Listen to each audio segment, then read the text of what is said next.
ভাইরা আমার, আল্লাহর কসম করে বলি, একটা সময় আসবে মন খুলে নামাজ পড়তে চাইবেন। বিশ্বাস করেন ভাই, লিখে রাখেন ডায়েরিতে।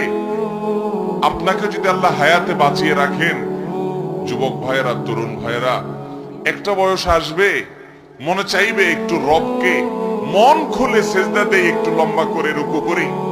পারবেন না, অসুস্থ হয়ে যাবেন, রোগবালায় ধরে ফেলবে। বাবারে, সে সময় আসবে না?